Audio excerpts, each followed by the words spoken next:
ও মুআল্লিমুল হিকমাহ, মুজাক্কি, এবং ইয়াতলু আলাইহিম আয়াতিহ, যিনি তাদের কাছে আয়াতগুলোকে তেলাওয়াত করে শোনাবেন, অর্থাৎ আয়াত তেলাওয়াতকারী। সুতরাং আমরা যে নবী সাল্লাল্লাহু আলাইহি সাল্লামকে প্রত্যেকটা কাজে আদর্শ হিসাবে ঘোষণা করছি, মেনে নিচ্ছি, তার মূল কথা হলো তিনি আসলে মূলত আমাদের শিক্ষক। মনে হয় শিক্ষকই হচ্ছেন সেই সর্বময় ব্যক্তিত্ব যিনি মানুষের চিন্তা চেতনা থেকে আরম্ভ করে তার সব কিছুকে পরিশুদ্ধ করেন, তাকে শেখান, তাকে পরিপূর্ণ একজন মুসলিম হিসাবে গড়ে তোলেন, তাকে আদর্শ শেখান, তাকে তত্ত্ব শেখান, তাকে প্র্যাকটিস এবং ব্যবহারিক জীবন কিভাবে পরিচালিত করতে হয় সেটা শেখান। এবং এই কারণেই আল্লাহ সুবহানাহু ওয়া তাআলা তাকে মুআল্লিমুল বাশার করেছেন এবং অনেকগুলো আয়াতে এই কথাটি বলা হয়েছে। নবী সাল্লাল্লাহু আলাইহি সাল্লাম বলছেন, সহিহ মুসলিমের রাওয়ায়াতটি আমি আবারও বলছি, ইন্নাল্লাহা লাম ইয়াবআতনি মুআন্নাতান, আল্লাহ তাআলা আমাকে কঠোরতা আরোপকারী রূপে পাঠাননি, উগ্রবাদী রূপে পাঠাননি। মুআন্নাত মানে যার মধ্যে আনাত আছে, সব কিছুকে উগ্রভাবে উপস্থাপন করে। কাজের সময় সে উগ্রভাবে করে, কথা বলার সময় উগ্রভাবে করে, কঠিনভাবে, মনে হয় যেন এর মধ্যে কোনো সহজতা নেই। রাসূল সাল্লাল্লাহু আলাইহি ওয়াসাল্লাম বলছেন, আল্লাহ আমাকে এভাবে করেননি, বরং রাসূল সাল্লাল্লাহু আলাইহি ওয়াসাল্লাম এত শান্ত, সমাহিত, ভদ্র এবং এত মহান চরিত্রবান ছিলেন যে তাকে দেখলেই মানুষের কলজা জড়িয়ে যেত। তাকে দেখলেই মনে হতো এই পৃথিবীর অন্য সকল মানুষ থেকে ব্যতিক্রম, সবচেয়ে সুন্দর। তার মধ্যে শুধু ভালোবাসা, স্নেহ, মমতা সব কিছুতে ভরপুর, সুন্দর আখলাক। তার কথাটা শোনার সাথে সাথেই মানুষের মধ্যে একটা সুন্দর ইতিবাচক পরিবর্তন চলে আসতো।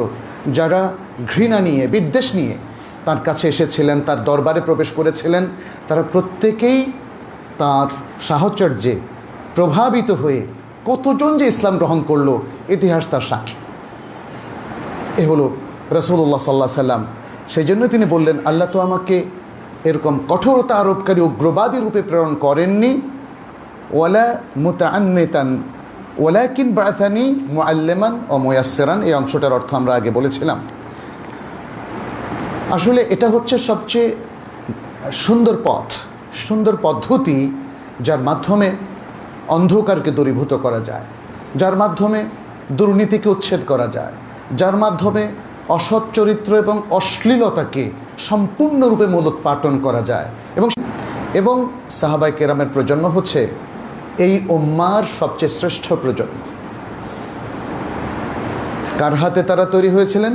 নবী সাল্লাল্লাহু আলাইহি সাল্লামের হাতে তারা তৈরি হয়েছিলেন। কিভাবে তৈরি হয়েছিলেন? তার শিক্ষাদান পদ্ধতির মাধ্যমে। আসলে শেখানো, দেখেন এই যে মা বাবা, তারাও কিন্তু আমাদের শিক্ষক, তাই না? সন্তান তাদের কাছে শেখে। আমাদের শিক্ষা প্রতিষ্ঠানের শিক্ষকরা আমাদের শিক্ষক, ইমাম, খতিব আমাদের শিক্ষক, সমাজের বয়োজ্যেষ্ঠ ব্যক্তিরা ছোটদের শিক্ষক। ইসলাম এটাই আমাদেরকে শিখিয়েছে। ফলে আমরা যখন তরুণ থাকি, শিশু থাকি, কিশোর থাকি, অথবা কিশোরী তরুণী থাকি, তখন আমাদের শিক্ষকের অভাব হয় না। কিন্তু সমাজটা সুন্দর হতে হবে, সমাজের সকলকে। সেই জন্য দরকার রাসূল সাল্লাল্লাহু আলাইহি সাল্লামের আদর্শকে গ্রহণ করা, তাকে রোল মডেল হিসাবে গ্রহণ করার মতো একটা মাইন্ডসেট করা এবং তরুণদের মধ্যে সেটিকে ছড়িয়ে দেওয়া। লাকাদ কানা লাকুম ফি রাসূলিল্লাহি উসওয়াতুন হাসানাহ, আল্লাহ সুবহানাহু ওয়া তাআলা সূরাতুল আহজাবের মধ্যে বলেছেন, তোমাদের জন্য রাসূলুল্লাহর মধ্যে রয়েছে উত্তম আদর্শ, উত্তম আদর্শ, উত্তম এক্সাম্পল, দৃষ্টান্ত, রোল মডেল ইত্যাদি। ফলে আমাদের সকলেরই উচিত তাকে অনুসরণ করা, তাকে আদর্শরূপে গ্রহণ করা, যাতে আমরা সবাই সবার শিক্ষক হতে পারি। তাহলে অন্য দিক থেকে বলতে গেলে আমরা বলবো যে ইসলাম সবচেয়ে বেশি গুরুত্ব আরোপ করেছে তালিম এবং তারবিয়াতের প্রতি। তালিম এবং তারবিয়াত। তালিমটা হচ্ছে তত্ত্বীয় শিক্ষা, আর তারবিয়াটা হচ্ছে ব্যবহারিক শিক্ষা। ইসলামের শিক্ষার মধ্যে অবশ্যই এ দুটোর একটা সম্মিলন প্রয়োজন হবে। মানে শুধু যদি তত্ত্ব শেখেন তাহলে সমস্যা, তাহলে হবে ইলমুন বেলা আমালিন কাশাজারিন বেলা থামারিন। একটা গাছ, আপেল গাছ, কোনো আপেলই ধরলো না। একটা কাঁঠাল গাছ, একটা কাঁঠালও ধরলো না। একটা আম গাছ, কোনো আমই ধরলো না। কোনো কাজে আসবে? কোনো কাজে আসবে না। বরং যিনি আম চাষ করেছেন, তার বিশাল 1 একর জমির মধ্যে আমের বাগানে একটাও আম আসলো না, তিনি কি এগুলো কেটে ফেলবেন না? আবার সেই দ্বিতীয় শ্রেণীর আমের চাষ হবে, রোল মডেল মানলাম। এরপর আর জানলাম না তার শিক্ষাদান পদ্ধতিটা কী ছিল, সফলতার চাবিকাঠিটা কী ছিল, কিভাবে তিনি মানুষকে ব্যবহারিক জীবনে এই শিক্ষাকে বাস্তবায়নের পদ্ধতি শিখিয়েছেন, সেটা আর জানলাম না। তাহলে তো আমাদের কোনো কাজেই আসবে না বিষয়গুলো। হ্যাঁ, ফলে আমার মনে হয় তার প্রচণ্ড আগ্রহ ছিল জেনারেশনকে তৈরি করার জন্যে। আমাদের শিক্ষক যারা, তাদের কি সে আগ্রহ আছে কি না? তারা কি একটা জেনারেশন দেশের মুসলিম নাগরিকদেরকে দক্ষ অর্থ যশের দিকে তার দৃষ্টি পড়ে যায়, কোচিং করে অন্যায়ভাবে শিক্ষা থেকে মানুষকে দূরে রেখে যদি তিনি শিক্ষা পদ্ধতির চালু করতে চান, তাহলে সেটা দিয়ে আসলে কোনো দিনই পারফেক্ট মানুষ, পারফেক্ট মুসলিম আপনি তৈরি করতে পারবেন না। দেখেন রাসূল সাল্লাল্লাহু আলাইহি ওয়াসাল্লাম সম্পর্কে আল্লাহ তাআলা কি বলছেন সূরাতুত তাওবার 128 নম্বর আয়াতে, বলেছেন লাকাদ জাআকুম রাসূলুম মিন আনফুসিকুম আজিজুন আলাইহি মা আনিতুম হারিসুন আলাইকুম বিল মুমিনিনা রাউফুর রাহিম। নিশ্চয়ই তোমাদের কাছে এসেছেন একজন রাসূল তোমাদেরই মধ্য থেকে, তোমাদের কষ্টের বিষয়গুলো তার কাছে খুবই পীড়াদায়ক। অর্থাৎ তোমাদের কষ্টে তিনি অনুভব করেন, কষ্টটা অনুভব করেন। তোমাদের যেমন কষ্ট হয়, তোমাদের কষ্টে তিনিও তেমন পীড়িত হন। হারিসুন আলাইকুম, তিনি তোমাদের প্রতি খুবই আগ্রহী, খুবই আগ্রহী। বিল মুমিনিনা রাউফুর রাহিম, মুমিনদের প্রতি তিনি খুবই দয়ালু, খুবই অনুগ্রহশীল। তাহলে রাসূল সাল্লাল্লাহু আলাইহি সাল্লামকে দেখেন, তিনি শিক্ষক, তাকে কিভাবে আল্লাহ তাআলা উপস্থাপন করলেন। শিক্ষকদের হতে হবে এমনটাই।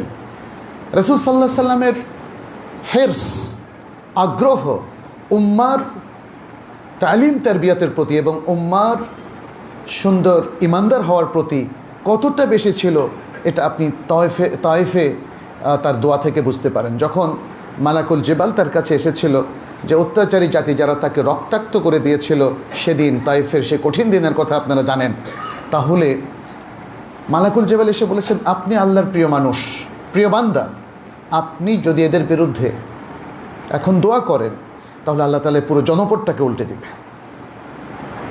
তিনি বললেন যে না, আমি এদের জন্য বদদোয়া করব না, আমি আল্লাহর কাছে দোয়া করি যেন এরা হেদায়েত পায়। ইয়া সালাম, হিরসুন শাদীদ, মাহাব্বাহ আযীমা ওয়া আজীবা। সুবহানাল্লাহ, খুব বিস্ময়কর ভালোবাসা উম্মতের প্রতি আর কোথাও মিলবে না। কোনো ছাত্র যদি কোনো শিক্ষকের প্রতি বেয়াদবি করে, আমরা দেখেছি, কোনোদিন সে শিক্ষক আর ওই ছাত্রের প্রতি সুনজর দিতে পারে না। তার ভেতরে তার অনুভূতিটা নষ্ট হয়ে যায় ওই ছাত্রের প্রতি। কিন্তু প্রিয় রাসূল সাল্লাল্লাহু আলাইহি সাল্লাম দেখেন, গোটা গোষ্ঠী মিলে তাকে অত্যাচার করেছে, রক্তাক্ত করেছে, আর তাদের জন্য কি করলেন? হেদায়েতের দোয়া করলেন। কানা হারিসান আলা হিদায়াতিন নাস। নবী সাল্লাল্লাহু আলাইহি সাল্লাম প্রচণ্ডভাবে আগ্রহী ছিলেন যেন মানুষ হেদায়েত পেয়ে যায়, যেন মানুষ ভালো শিক্ষা পায়, যেন মানুষ কথা কাজের মধ্যে তাদের মিল থাকে। এটা খুব ইম্পর্ট্যান্ট, এটা খুব ইম্পর্ট্যান্ট। তাহলে শিক্ষার জন্য এটা খুব জরুরি। এখানে দ্বিতীয় যে বিষয়টি, সেটি হলো আমরা যখন মানুষকে শেখাই অথবা তাদের উদ্দেশ্যে কোনো নির্দেশনা প্রদান করি, যেন তার মধ্যে আর রিফক ও লুৎফ, এ দুটো জিনিস থাকে। রিফক মানে সফটনেস। ছোট বাচ্চাকে আপনি পড়াতে গিয়ে যদি কঠিনভাবে বলেন, ও কিন্তু আর কোনো দিন আপনার কাছে পড়তে চাইবে না। আপনি দেখেন প্রাইভেট টিউটর নিয়ে, আপনি ছোট বাচ্চা যার বয়স 5 বছর, ওকে পড়তে দেন বা 6 বছর, ও কঠিন ভাষী কারো কাছে পড়তে চায় না। ও চায় একজন স্নেহপরায়ণ শিক্ষক, যে তাকে স্নেহ করবে, ভালোবাসবে, শেখাবে, আবার তার সাথে গল্প করবে, তার সাথে ফ্রি হয়ে যাবে। রাসূল সাল্লাল্লাহু আলাইহি ওয়াসাল্লাম এমনটিই ছিলেন। তিনি মানুষের প্রতি অত্যন্ত ভালোবাসা পোষণ করতেন, সবার প্রতি তিনি কি যে বিনম্র ব্যবহার করতেন যার কোনো তুলনা নেই। আমরা শত চেষ্টা করলেও তার মতো এত নম্র স্বভাবের, এত সুন্দর স্বভাবের হতে পারি না। তাহলে আমরা যদি কঠিন রূঢ়ভাষী হই, কি অবস্থা? এবং আল্লাহ সুবহানাহু ওয়া তাআলা নবী সাল্লাল্লাহু আলাইহি সাল্লামকে সে কথাটা জানিয়েও দিয়েছেন, ওয়ালাউ কুনতা ফাদ্দান গালিলাল কলবি লানফাদ্দু মিন হাওলিক। যদি তুমি কঠিন রূঢ়ভাষী হতে তাহলে চারপাশ থেকে তারা সরে যেত, তোমার চারপাশ থেকে তারা সরে যেত। এটা নবী, মানে নবী নিজে অ্যাডাল্ট তখন, তাই না? 40 বছর বয়সে তার নবুয়ত এসেছে এবং তার চারপাশের লোকেরাও অ্যাডাল্ট। তাহলে এই বয়স্ক বুদ্ধিমান মানুষেরাও তো নম্রতা পছন্দ করে, ছোট বাচ্চারা আরও বেশি পছন্দ করে। অতএব শিক্ষক হিসাবে তো যারা দায়িত্ব পালন করবেন তারা অ্যাপয়েন্টেড শিক্ষক নন। আমি বলেছি সবাই শিক্ষক, তাই না? সবাই শিক্ষক। সব পেশার লোকদের মধ্যেই শিক্ষাদানের একটা স্বভাব আছে। গার্মেন্টস ফ্যাক্টরিতেও দেখবেন যিনি হয়তো পুরো টিমের লিডার, তিনি কিন্তু তার অধীনস্থদেরকে শেখান, তোমাকে আজকে এই কাজ করতে হবে, এইভাবে করতে হবে, তাই না? এটাও তো একটা শিক্ষা। সব ক্ষেত্রেই নম্র এবং বিনম্র হওয়া এটি একটা চমৎকার বৈশিষ্ট্য, যেটি রাসূল সাল্লাল্লাহু আলাইহি সাল্লামের মধ্যে ইন্টিগ্রেটেড ছিল, আমাদের সবার মধ্যে সেটি থাকা প্রয়োজন। সহিহ মুসলিমের একটি বর্ণনা এসেছে, ইন্নার রিফকা লা ইয়াকুনু ফি শাইইন ইল্লা জানাহ লা ইউনজিরু মিন শাইইন ইল্লা শানাহ। যে রিফক যদি কোনো কিছুর মধ্যে থাকে তাহলে এটা ওই জিনিসটাকে সুশোভিত করে দেয়, অলংকৃত করে দেয়। আপনার মধ্যে, আপনার ব্যবহারে যদি রিফক এবং নম্রতা থাকে তাহলে আপনি একজন অলংকৃত মানুষ, এমন একজন মানুষ, এই রিফকের কারণে আপনার মর্যাদা, আপনার গ্রহণযোগ্যতা সবার কাছে অনেক বেশি হবে। শিক্ষকদের শিক্ষকতার মাহাত্ম্য এখানেই নিহিত, কারণ শিক্ষার্থীদের কাছে তার গ্রহণযোগ্যতাটাই মেইন। আপনি কথার ফুলঝুরি উপস্থাপন করে সুন্দরভাবে অনেক ইনফরমেশন দিলেন, কিন্তু শিক্ষার্থীদের কাছে গ্রহণযোগ্যতা না থাকলে কোনো কাজ আসবে না। এটা এরপরে বলা হয়েছে, আর কোনো জিনিস থেকে যদি রিফক এবং নম্রতাকে উঠিয়ে নেওয়া হয় তাহলে সেটা ওটাকে কলঙ্কিত করে দেয়, কলুষিত করে দেয়। আপনি দুর্ব্যবহার করলে দেখবেন সকলেই আপনাকে ঘৃণা করা শুরু করবে। এটা একটা কলঙ্ক, এটা একটা ব্যর্থতা, অসফলতা। এখানে দেখেন রাসূল সাল্লাল্লাহু আলাইহি ওয়াসাল্লাম তিনি মানুষের সাথে এই নম্র ব্যবহারের জন্য বেশ কিছু উসলুব, পদ্ধতি ব্যবহার করেছেন। যেমন আমরা দেখি যে তিনি হাস্যমুখে কথা বলতেন, হাস্যমুখে তিনি কথা বলতেন। একটা হাদিসের মধ্যে আমরা পাই, জারির ইবনে আব্দুল্লাহ আল বাজালি রাদিয়াল্লাহু তাআলা আনহু তিনি বলছেন, মা হাজাবানি আন নবিয়্যু সাল্লাল্লাহু আলাইহি ওয়াসাল্লাম মুনযু আসলামতু ওয়ালা রাআনি ইল্লা তাবাসসামা ফি ওয়াজহি। যতবারই আমি ইসলাম গ্রহণের পর থেকে নবী সাল্লাল্লাহু আলাইহি ওয়াসাল্লামের কাছে তার সাথে দেখা করেছি বা তিনি আমাকে দেখেছেন, ততবারই তিনি আমার দিকে চেয়ে মুচকি হাসি দিয়েছেন। সুবহানাল্লাহ। একটা সুন্দর মুচকি হাসি বিনম্র ব্যবহারের একটা সুন্দর আলামত। মুচকি হাসিটা আপনি যার দিকেই দিবেন সে ভাববে যে আপনি তার প্রতি সন্তুষ্ট। আর যদি হাসি আপনার মুখে না থাকে তখন ভাববে যে কিছু একটা বোধহয় উনি আমার বিরুদ্ধে পোষণ করছেন, এবং যেটা আসলে আপনাকে রূঢ়ভাষী বা কঠোর হৃদয়ের অধিকারী হিসেবে চিহ্নিত করবে। জাবির ইবনে আব্দুল্লাহ রাদিয়াল্লাহু তাআলা আনহু থেকে আরেকটা হাদিস বুখারী মুসলিমে এসেছে, তিনি বলেন যে মা সুইলা রাসূলুল্লাহ সাল্লাল্লাহু আলাইহি ওয়াসাল্লাম শাইআন কাত্তু ফাকালা লা। রাসূল সাল্লাল্লাহু আলাইহি ওয়াসাল্লাম এর কাছে যা কিছু চাওয়া হতো তিনি কখনো না বলেন না। এটাও একটা সুন্দর বিনম্র উপস্থাপন, তাই না? না তুমি এটা করো না, এটা করতে পারবে না, না তোমাকে এটা দেবো না, না। এমনকি ওনার নিজের পরিহিত বস্ত্র যদি কেউ চাইতো তিনি দিয়ে দিতেন। কি চমৎকার ব্যবহার। আনাস রাদিয়াল্লাহু তাআলা আনহু বলেন, সহিহ মুসলিমের বর্ণনা, তিনি বলেন, ওয়াল্লাহি লাকাদ খাদামতুহু 9 সিনিনা মা আলিমতুহু ক্বালা লিশাইইন সানাতুহু লিমা ফাআলতা কাযা ওয়া কাযা, তিনি বলেন আল্লাহর কসম আমি 9 বছর ধরে রাসূল সাল্লাল্লাহু আলাইহি ওয়াসাল্লামের খেদমত করেছি, যতদূর আমি জানি তিনি আমাকে যখনই কোনো কাজ করতে বলেছেন আমি করেছি। তিনি একথা বলেন নাই যে কেন তুমি এটা করলা, এই ধরনের প্রশ্ন করেন নাই যেটা আমি করেছি। আও লিশাইইন তারাকতুহু, অথবা যে কাজটা আমি ছেড়ে দিয়েছি তিনি কখনো বলেননি হাল্লা ফাআলতা কাযা ওয়া কাযা, কেন তুমি এটা করো নাই ওটা করো নাই। সুবহানাল্লাহ, এ হলো সুন্দর আখলাক যা দিয়ে তিনি আসলে মানুষকে মোহিত করেছেন, মুগ্ধ করেছেন, শিখিয়েছেন এবং মানুষকে জীবন গড়তে সহায়তা করেছিলেন।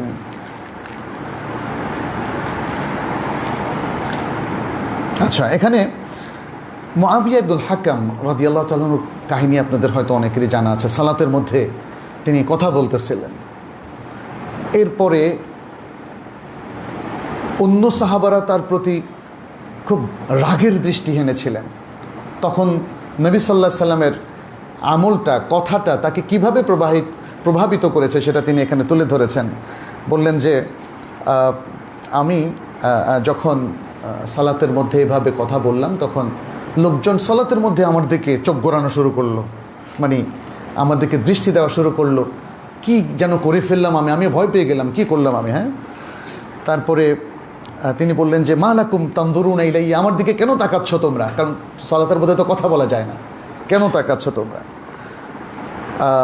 তখন মানে ইনি যখন আবার মানে মুখে বললেন তো মা লাকুম তানজুরুনা ইলাইয়া, তখন তারা এই যে রানের উপরে একটু আওয়াজ করা শুরু করলো যে তুমি চুপ করো, চুপ করো, সালাতের মধ্যে কথা বলা যাবে না, কথা দিয়ে না, মুখ দিয়ে না, তারা আওয়াজ করা শুরু করলো। এরপরে যখন আমি চুপ করলাম, সালাতের পরে রাসূল সাল্লাল্লাহু আলাইহি সাল্লাম আমাকে কি বললেন মানে বুঝাই দিলেন। রাসূল সাল্লাল্লাহু আলাইহি ওয়াসাল্লাম তাকে ডাকলেন, সুন্দর করে বুঝিয়ে দিলেন ব্যাপারটা। তখন তিনি একটা উক্তি করেছিলেন, মা দরাবানি ওয়ালা কাহারানি ওয়ালা সাব্বানি মা রাআইতু মুআল্লিমান ক্বাবলাহু ওয়ালা বা'দাহু আহসানা তা'লিমান মিনহু। বললেন যে আল্লাহর কসম তিনি আমাকে প্রহার করলেন না, আমাকে মানে কোনো ধরনের চাপ সৃষ্টি করলেন না এবং আমাকে কোনো গালিগালাজ করলেন না।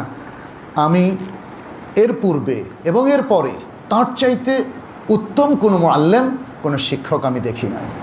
সুবহানাল্লাহ, রাসূলুল্লাহ সাল্লাল্লাহু আলাইহি ওয়াসাল্লাম। তৃতীয় যে বৈশিষ্ট্য নবী সাল্লাল্লাহু আলাইহি ওয়াসাল্লামের শিক্ষক হিসেবে ছিল সেটা হলো তাওয়াদু। তিনি তাওয়াদুটাকে এত জরুরি মনে করতেন, একটা সহিহ হাদিসে তিনি বলেছেন মান তাওয়াদা লিল্লাহি রাফাআহুল্লাহ, যারা আল্লাহর জন্য বিনয় অবলম্বন করবে আল্লাহ তাআলা তাকে উচ্চকিত করবেন, সম্মানিত করবেন। নবী সাল্লাল্লাহু আলাইহি ওয়াসাল্লাম অতি বিনয়ী ছিলেন। সুতরাং তার পরবর্তী যারা আলেম হবেন, তালিবুল ইলম হবেন, যারা দাঈল আল্লাহ হবেন, যারা মুআল্লিম হবেন এবং যারা প্যারেন্টস হবেন, পিতামাতা নিজের সন্তানদেরকে শেখাবেন, তাদের জন্য এই তাওয়াদুটা খুবই জরুরি। তাহলে আশা করা যায় যে তাদের সন্তানেরাও এবং শিক্ষার্থীরাও তাদের কাছ থেকে এটা শিখবে এবং তাদের কাছ থেকে অ্যাকসেপ্ট করবে। আবু রিফা বলেন, আমি একবার নবী সাল্লাল্লাহু আলাইহি সাল্লামের কাছে গেলাম, তখন তিনি খুতবা দিচ্ছিলেন। আমি তখন বললাম, ইয়া রাসূলুল্লাহ রাজুলুন গরীবুন জাআ ইয়াসআলু আন দীনিহি, একজন অপরিচিত মানুষ আপনার কাছে এসে দিন সম্পর্কে জানতে চায়। লা ইয়াদরি মা দীনু, তিনি জানেন না যে তার দিন কি। ক্বালা ফাআকবাল আলাইয়া রাসূলুল্লাহ, যখন তিনি কথা বললেন যে তখন রাসূল সাল্লাল্লাহু আলাইহি সাল্লাম আমার এই কথার পরে আমার দিকে এগিয়ে আসলেন। অতারাকা খুতবাতাহু হাত্তা ইনতাহা ইলাইয়া, এবং তিনি খুতবা ছেড়ে দিয়ে অর্থাৎ খুতবা আপাতত স্টপ করে তিনি আমার কাছে চলে আসলেন। ফাআতা বিকুরসি হাসিবতু কাওয়াইমাহু হাদিদা, তিনি একটা চেয়ার নিয়ে আসলেন, আমার মনে হয় যেন তার পাগুলো লোহার ছিল। ফাকাআদা আলাইহি রাসূলুল্লাহ সাল্লাল্লাহু আলাইহি সাল্লাম, সেই কুরসির উপর রাসূল সাল্লাল্লাহু আলাইহি সাল্লাম বসলেন। ওয়াজআলা ইউআল্লিমুনি মিম্মা আল্লামাহুল্লাহ, এবং আল্লাহ তাকে যে ইলম দিয়েছেন সেই ইলম থেকে আমাকে শেখানো শুরু করলেন। তাইলে রাসূল সাল্লাল্লাহু আলাইহি সাল্লাম দেখেন এখানে এই লোককে বলতে পারতেন তুমি এখন কথা বলো না, আমি এখন খুতবা দিচ্ছি। মানে তিনি একজন ইন্ডিভিজুয়াল ব্যক্তিকেও গুরুত্ব দিয়ে তিনি প্রমাণ করলেন যে তিনি কতটা মুতাওয়াদা এবং কতটা বিনয়ী। চতুর্থ বিষয়টা হচ্ছে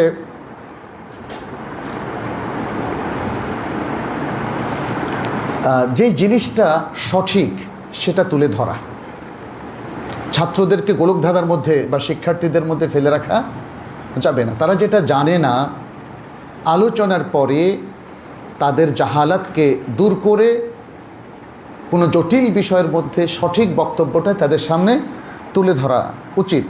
এক ব্যক্তি রাসূল সাল্লাল্লাহু আলাইহি ওয়াসাল্লামের কাছে এসে জিজ্ঞেস করলো, ইয়া রাসূলুল্লাহ, ইন্না নারকাবুল বাহার ওয়া নাহমিলু মা'ানাল কালিল মিনাল মা, আমরা তো সাগরে নৌকায় চড়ি এবং আমাদের সাথে অল্প কিছু পানি আমরা বহন করি। ফাইন তাওয়াদ্দানা বিহি আতাশনা, যদি ওই পানি দিয়ে আমরা ওযু করি তাহলে আমাদের তৃষ্ণা পেয়ে যায়। আফানা তাওয়াদ্দাউ মিন মাইল বাহার, আমরা কি সাগরের পানি দিয়ে ওযু করতে পারবো? তখন রাসূলুল্লাহ সাল্লাল্লাহু আলাইহি ওয়াসাল্লাম বললেন, হুয়া তুহুরু মাউহু আল হাল্লু মাইতাতুহু, এটা সহিহ বুখারীর বর্ণনা। তিনি উত্তর দিলেন যে সাগরের পানি পাক, সাগরের পানি পাক এবং সাগরের প্রাণী হালাল। পানি পাক আর প্রাণী হালাল, তিনি একসাথে এই দুটো উত্তর দিলেন, অতিরিক্ত একটা ইনফরমেশন যোগ করলেন। তাহলে সাগর নিয়ে যেন সব প্রশ্নের উত্তর একসাথে হয়ে যায়। তাহলে রাসূল সাল্লাল্লাহু আলাইহি সাল্লাম দেখলেন যে যেই সাহাবী প্রশ্ন করলেন তিনি পানি সম্পর্কে মানে সাগর সম্পর্কে কিছু জানেন না, কিন্তু প্রশ্ন করলেন কি সম্পর্কে? পানি সম্পর্কে। রাসূল সাল্লাল্লাহু আলাইহি সাল্লাম শুধু পানির উত্তর দেননি, বরং সাগর বিষয়ক সব কিছুর উত্তর তিনি একসাথে শেষ করলেন, যে বিষয়টা ওই শিক্ষার্থীর জানা ছিল না।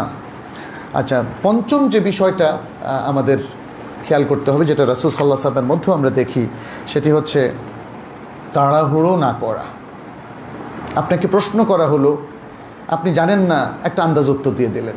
এই ঘটনাটা কিন্তু প্রচুর ঘটে এবং প্রফেশনাল শিক্ষকদের ক্ষেত্রে অনেক সময় ঘটে। তিনি হয়তো ভাবেন যে শিক্ষার্থী আমাকে জিজ্ঞেস করেছে, আমি যদি বলি যে আমি জানি না, তাহলে তো সমস্যা, আমাকে একটা উত্তর দিয়ে দিতে হবে। আর যারা প্রফেশনাল শিক্ষক না, তাদের ক্ষেত্রে এটা আরও বেশি ঘটে।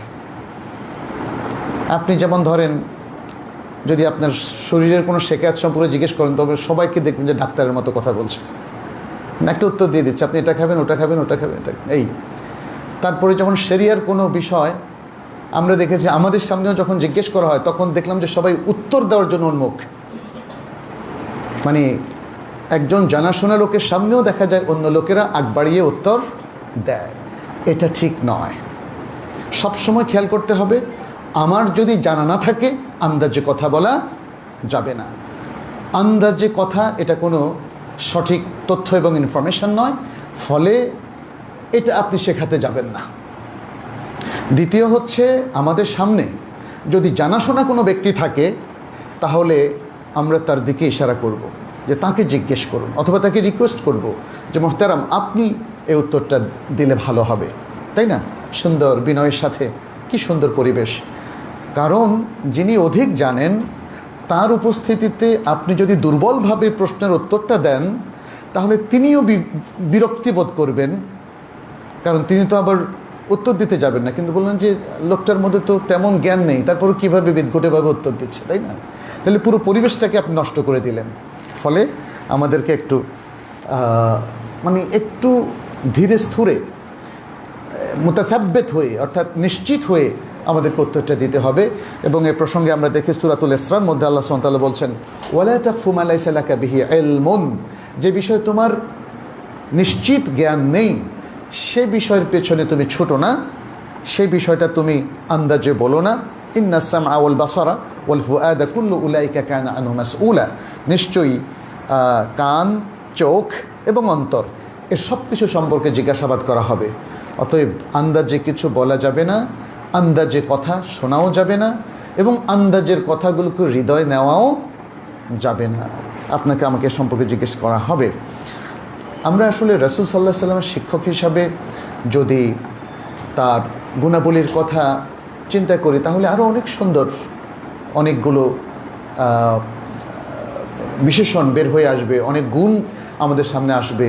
যেমন তিনি যখন পড়াতেন কিভাবে পড়াতেন, তিনি যখন খুতবা দিতেন কিভাবে খুতবা দিতেন, তিনি যখন মানুষের প্রশ্নের উত্তর দিতেন কিভাবে উত্তর দিতেন, এসব কিছুই তার শিক্ষক হিসাবে তার অবদানের মধ্যে আমরা দেখি। এবং তিনি কি শুধু ছেলেদেরকে শেখাতেন, কি নারীদেরকে শেখাতেন কিনা? অবশ্যই শেখাতেন। ওমর ইবনুল খাত্তাব রাদিয়াল্লাহু তাআলা আনহুর অনুরোধে তিনি নারীদের জন্য একটা আলাদা সময় নির্ধারণ করে দিয়েছিলেন। এটা সহিহ বুখারীর মধ্যেও আছে।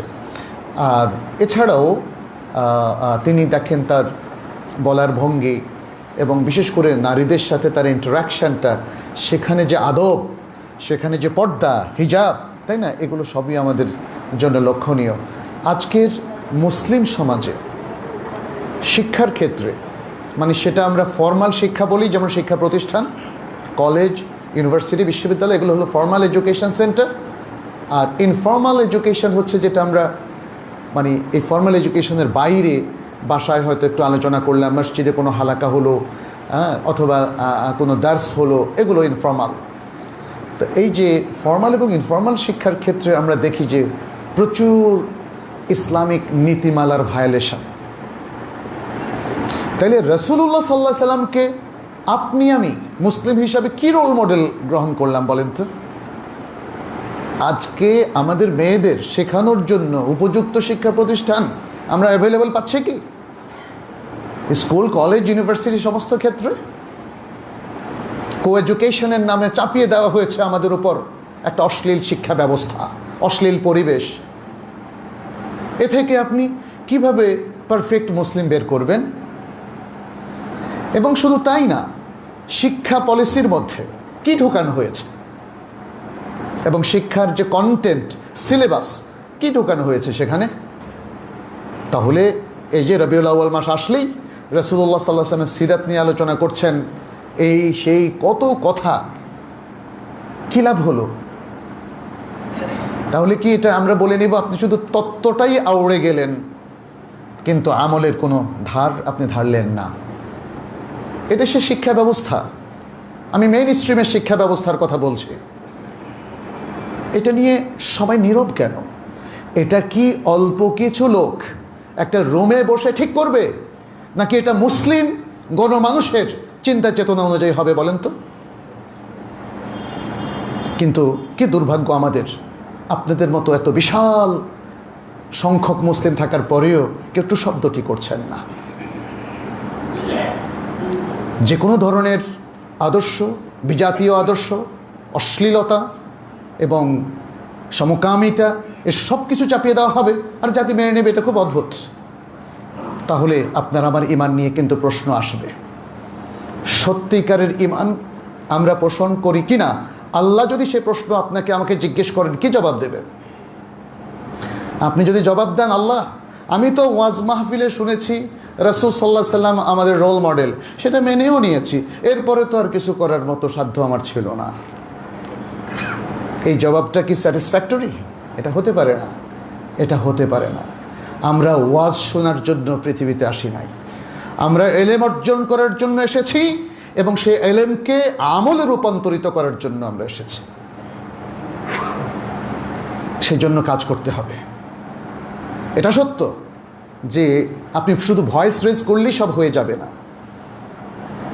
কিন্তু এই জন্য কাজ করতে হবে। একটা সমাজের, মুসলিম সমাজের শিক্ষা ব্যবস্থা এতটা ভঙ্গুর হতে পারে কি করে? প্রতিটা বিশ্ববিদ্যালয়, প্রতিটা শিক্ষা প্রতিষ্ঠান কো এডুকেশনে ভরে যেতে পারে কি করে? অথচ মুসলিম জনসংখ্যার দেশ, অধিকাংশ মুসলিম সংখ্যাগরিষ্ঠের দেশ, মুসলিম মানুষ কোথায়, মুসলিম চেতনা কোথায়, এটা আমাদের কাছকে ভাবতে হবে। আমি আপনাদেরকে বলবো, শুধু ওয়াজে সন্তুষ্ট থাকবেন না, শুধু কথা দিয়েই দায়িত্ব শেষ করবেন না, এবং কথা শুনে দায়িত্ব শেষ করবেন না। আপনাদেরকে আসল কাজটি করতে হবে।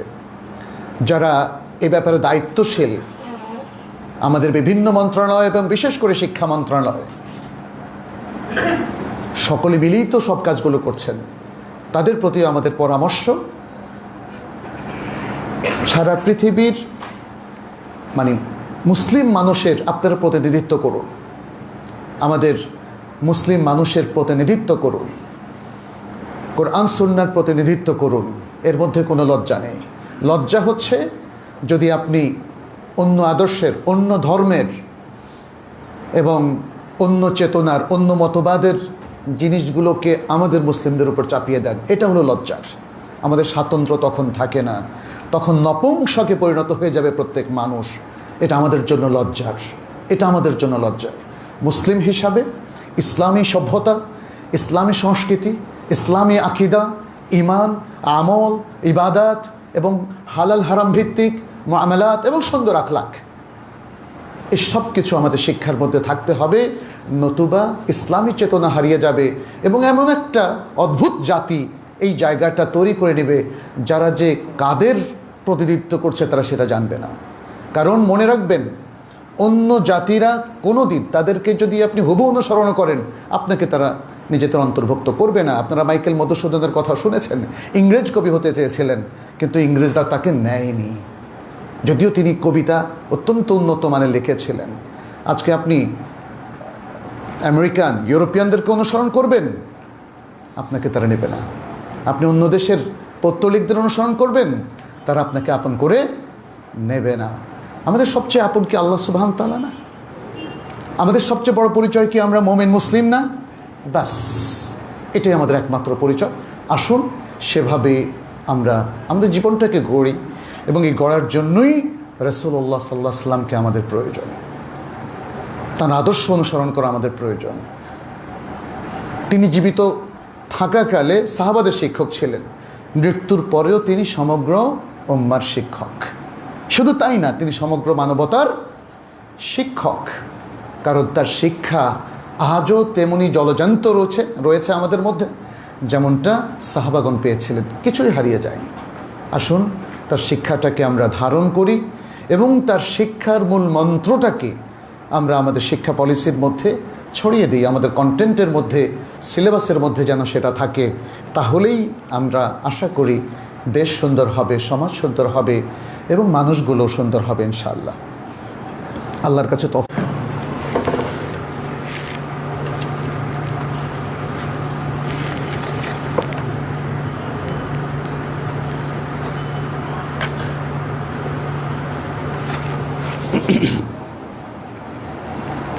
الحمد لله حمد الشاكرين وأشهد أن لا إله إلا الله وحده لا شريك له العزيز الغفار، والصلاة والسلام على نبيه المصطفى المختار وعلى آله وسلم تسليما كثيرا إلى يوم الدين. أما بعد، أيها المسلمون، أوصيكم ونفسي بتقوى الله عز وجل وباتباع سنة نبينا محمد صلى الله عليه وسلم. فاتقوا الله يا عباد الله، وكونوا عباد الله الصالحين المؤمنين المخلصين المتقين. نسأل الله سبحانه أن يجعلنا وإياكم من عباده المتقين، إنه ولي ذلك والقادر عليه. أيها المسلمين، আমরা রাসূলুল্লাহ সাল্লাল্লাহু আলাইহি ওয়াসাল্লামের শিক্ষা নিয়ে কিছু কথা বলছিলাম এবং শেখাতে গিয়ে তিনি যে সুন্দর আখলাকের পরিচয় দিয়েছিলেন তার উপর আরও দু একটা উদাহরণ দিয়ে আমি শেষ করব ইনশাআল্লাহ। এখানে দেখি মানে শিক্ষার মধ্যে একটা গুরুত্বপূর্ণ পার্ট হচ্ছে কিভাবে যারা বিভিন্ন ভুল করে বসে বা অপরাধ করে বসে তাদেরকে আপনি কিভাবে সংশোধন করবেন, তাদের যে খাতা বা ত্রুটি সেটাকে কিভাবে রিপেয়ার করবেন। এক্ষেত্রে রাসূল সাল্লাল্লাহু আলাইহি ওয়াসাল্লামের আসলে যে এক্সাম্পলগুলো ছিল এটা ছিল অসাধারণ। যেমন আমরা তাবুক যুদ্ধের কথা জানি, এই যুদ্ধে কয়েকজন সাহাবা তারা যাননি দুনিয়ার কিছু ওজরের কারণে, কারো বাগানের ওজর ছিল, কারো দুনিয়াবি কিছু ওজর ছিল, ইমানের হয়তো কিছু দুর্বলতা তাদেরকে পেয়ে বসেছিল, যে কারণে তারা পরবর্তীতে যখন মুনাফিক যারা যায়নি তারা মিথ্যা কথা বলছিল, তারা আর মিথ্যা কথা বলেনি, তারা সত্য কথা বলেছেন। রাসূল সাল্লাল্লাহু আলাইহি ওয়াসাল্লামের কাছে এসে নিজেদের দুনিয়ার ওজরের কথা বললেন, কিন্তু এই ওজর তো গ্রহণযোগ্য হবে না ইসলামে। রাসূল সাল্লাল্লাহু আলাইহি ওয়াসাল্লাম নির্দেশ জারি করলেন যুদ্ধে অংশগ্রহণের জন্যে, এটা স্বয়ং রাসূল সাল্লাল্লাহু আলাইহি ওয়াসাল্লামের নির্দেশের সরাসরি লঙ্ঘন হলো, ফলে তিনি অসন্তুষ্ট হবেন, তিনি তাদেরকে শায়েস্তা করবেন, এটাই ছিল স্বাভাবিক। লক্ষণীয় যে তিনি মুনাফিকদেরকে কোনো শাস্তি দেন নাই, কারণ তিনি জানতেন যে এরা রিয়েল মুসলিম না। যারা রিয়েল মুসলিম ছিল তাদের ব্যাপারে তিনি শাস্তিমূলক ব্যবস্থা গ্রহণ করেছেন এবং তাদের তওবার আয়াত নাযিল হলে তিনি তাদের কাছ থেকে সেটা অ্যাকসেপ্ট করেছিলেন। তো এখানে যেটা আমরা দেখি কায়েব ইবনে মালিক রাদিয়াল্লাহু তাআলা আনহু তিনি বললেন, বুখারী মুসলিমের একটা হাদিসের মধ্যে এসেছে, ফাজিতুহু ফালাম্মা সাল্লামতু আলাইহি তাবাসসামা তাবাসসুমাল গাদাব। আমি রাসূল সাল্লাল্লাহু আলাইহি ওয়াসাল্লামের কাছে আসলাম, তাকে সালাম দিলাম, তিনি মুচকি হাসলেন। এই মুচকি হাসাটাকে হাদিসের মধ্যে বলা হলো তাবাসসুমাল গাদাব, অর্থাৎ ক্রোধ মিশ্রিত মুচকি হাসি। খুব অদ্ভুত না? এটাকে ডেসক্রাইব করাটা অদ্ভুত। আপনাকে যদি বলি দেখি রাগ এবং হাসি দুটোর মধ্যে মিক্স করেন, কঠিন হবে। বাট এটা একটা সিচুয়েশান যখন রাসূল সাল্লাল্লাহু আলাইহি ওয়াসাল্লামের মধ্যে একটা রাগ কাজ করছিল, but at the same time স্বভাব সুলভ হাসিও তার ছিল। এবং এটা যিনি দর্শক কায়েব ইবনে মালিক রাদিয়াল্লাহু তাআলা তিনি বুঝতে পারলেন। এই জন্য এই বর্ণনাটা কার? কায়েব ইবনে মালিক রাদিয়াল্লাহু তাআলা। তিনি বলছেন ফাতাবাসসামা ইলাইয়া তাবাসসুমাল গাদাব, আমার দিকে তিনি হাসলেন, মুচকি হাসি দিলেন, কিন্তু ওর মধ্যে ক্রোধ ছিল আমি দেখতে পাচ্ছি। সুবহানাল্লাহ। এখানে দেখার বিষয় হচ্ছে তার অ্যাপ্রোচটা। তিনি রেগেও হেসেছেন। কিছু লোক আছে তারা যখন রাগ করে আপনাকে খুব দুটো কথা শোনায়, মনে হয় যেন মধুবাক্য বর্ষণ করছে। সুবহানাল্লাহ। আমি দেখেছি এটা। কোনো লোকের স্বভাব এত সুন্দর, এটা অবশ্যই প্রশংসিত। আপনি রাগটা বুঝলেই তো হলো। রাগের জন্য কি অশ্লীল গালিগালাজ প্রয়োজন? কিন্তু আমাদের লোকেরা মনে করে হ্যাঁ অশ্লীল গালিগালাজ প্রয়োজন। যেমন আমাদের অনেক ভাইয়েরা মনে করে তালাক দিতে গেলে অনেক মাথা গরম করতে হবে, নারীদেরকে নির্যাতন করতে হবে, তারপরে গিয়ে তালাক। Very bad example. এটা হবে না। তালাকও দিতে হবে, যদি দিতেই হয় সংসারের শেষ সমাধান হিসাবে মিউচুয়াল আন্ডারস্ট্যান্ডিংয়ের মাধ্যমে। এটা হলো আদর্শ। এখানেও একজন আদর্শ শিক্ষক তিনি গালিগালাজ করে আজে বাজে কথা বলবেন না।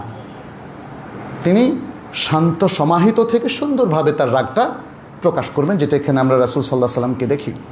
আরেকটা চমৎকার দৃষ্টান্ত আমরা দেখি, রাসূল সাল্লাল্লাহু আলাইহি সাল্লাম যখন তার কাছে একজন তরুণ এসে বললেন, ইয়া রাসূলুল্লাহ আমি জেনা করতে চাই, আমাকে জেনার অনুমতি দিন। হাদিসটা আপনারা অনেকে পড়েছেন বোধ হয়, এই জন্য লম্বা করবো না। তিনি বললেন, আসো আমার কাছে আসো, তুমি কি এটা তোমার মায়ের জন্য পছন্দ করবে? তখন তো সে খুব রিয়াক্টিভ, লা ওয়াল্লাহি ইয়া রাসূলুল্লাহ, মানে মায়ের ব্যাপারে এইটা, তাই না, এটা তো কেউ সহ্য করতে পারে না। তখন সে খুব স্ট্রংলি বলল, আমি কখনো সেটা পছন্দ করব না। তাহলে তোমার বোনের ব্যাপারে? বলছে না। তোমার কন্যা? না। তোমার খালা? না। তোমার ফুফা? না। তাইলে তুমি এখন যে প্রস্তাব দিলে, এটা কারো না কারো জেনা করতে হলে তো কারো না কারো কোনো মহিলা লাগবে। সে মহিলা কারো ফুফু, কারো কন্যা, কারো বোন, কারো খালা। তাহলে সবার তো একই উত্তর না, তাহলে তো এটা সম্ভব না। দেখেন তাকে কিভাবে তিনি ইন্টেলেকচুয়ালি তাকে কনভিন্স করলেন, কিভাবে বুঝালেন। সুবহানাল্লাহ। এটা হচ্ছে রাসূল সাল্লাল্লাহু আলাইহি ওয়াসাল্লামের বুদ্ধিবৃত্তিক অ্যাপ্রোচ, যা দিয়ে তিনি মানুষের মাইন্ডটাকে পরিষ্কার করে দিলেন। সুবহানাল্লাহ। এভাবেই আসলে আমাদের শিক্ষকদেরকে কাজ করতে হবে, তাড়াহুড়ো করলে হবে না। রাসূলুল্লাহ সাল্লাল্লাহু আলাইহি ওয়াসাল্লাম দেখেন শাস্তি দেওয়ার ক্ষেত্রে,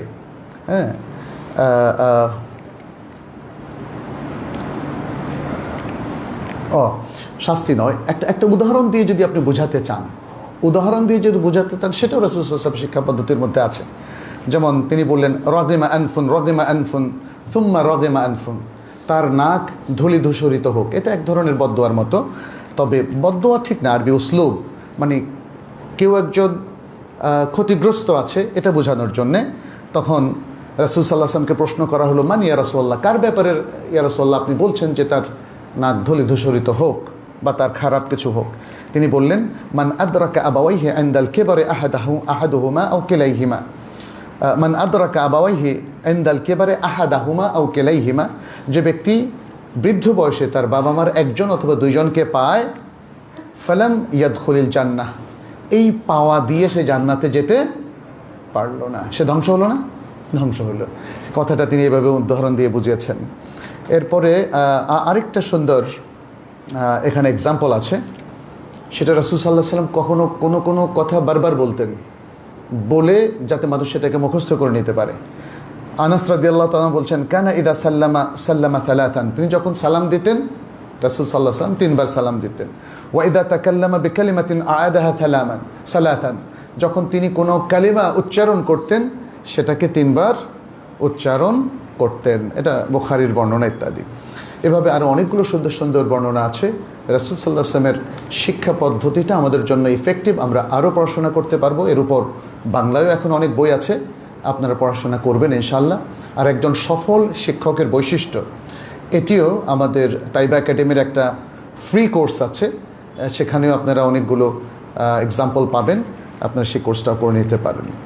সম্মানিত উপস্থিতি, আমরা জানি যে রবিউল আউয়াল মাস আসলেই আমাদের দেশের বেশ কিছু মানুষ নানা রকম বেদাতে সম্পৃক্ত হয়ে পড়ে এবং এটাকে তারা বেদাত মনে করে না। প্রবলেম এখানেই সবচেয়ে বেশি। বেদাত নিয়ে আসলে আমার মনে হয় হয়তো আমাদের আলোচনা করা উচিত। আমি গত মাসে বেদাত চেনার মূলনীতি এই বিষয়ে হালাকা শুরু করেছিলাম। আজকে আমি হালাকা করতে পারছি না, কিন্তু এই বিষয়গুলো আপনারা নতুন করে পড়বেন। এই বিষয়ে ছোট্ট একটা বইও আছে, আমাদের অনলাইনে পাবেন, বেদাত চেনার মূলনীতি। এই জিনিসটা যদি আমাদের রপ্ত হয়ে যায়, তাহলে যেগুলোকে অনেক মানুষ ইবাদত হিসেবে পালন করছে সেগুলো কেন কিভাবে বেদাত হলো সেটা বোঝা যাবে। এখন মানুষ মনে করে আপনি বেদাত বলছেন, আমি তো বলছি না। মনে হয় যেন বেদাত চিহ্নিতকারী আমরা হতে পারি। নো, এটা শরীয়তের মূলনীতি অনুযায়ী হতে হবে। অনেকেই ঈদে মিলাদুন্নবী পালন করছেন, মিলাদ পালন করছেন, জশ্নে জুলুস করছেন, এরকম আরও অনেকগুলো বড় বড় বেদাত তারা করছেন। এগুলো সম্পর্কে আমরা আপনাদেরকে সতর্ক করছি। আমাদের যে সলিড বিশুদ্ধ ইবাদত আছে, এর বাইরে অশুদ্ধ ইবাদতগুলো করা যাবে না, কারণ অশুদ্ধ ইবাদতগুলো সবই বেদাতে পর্যবসিত হবে। আল্লাহ আমাদেরকে রক্ষা করুন। আমাদের মধ্যে অনেকে অসুস্থ আছেন, তাদের জন্য আমরা সবাই দোয়া করছি, আল্লাহ যেন তাদেরকে সুস্থ করে দেন। যারা মারা গিয়েছেন, আল্লাহ যেন তাদেরকে জান্নাতুল ফেরদাউস নসিব করেন। বিভিন্ন বিপদের মধ্যে যারা আছেন, আল্লাহ যেন তাদেরকে বিপদ থেকে উদ্ধার করেন। যারা হসপিটালে রোগীরা তাদের জায়গায় থেকে কাতরাচ্ছে, আমরা তাদের জন্য দোয়া করি। আর আমি একটা নসিহাও করব যে আসুন আমরা মাঝে মাঝেই হসপিটালটা ভিজিট করি।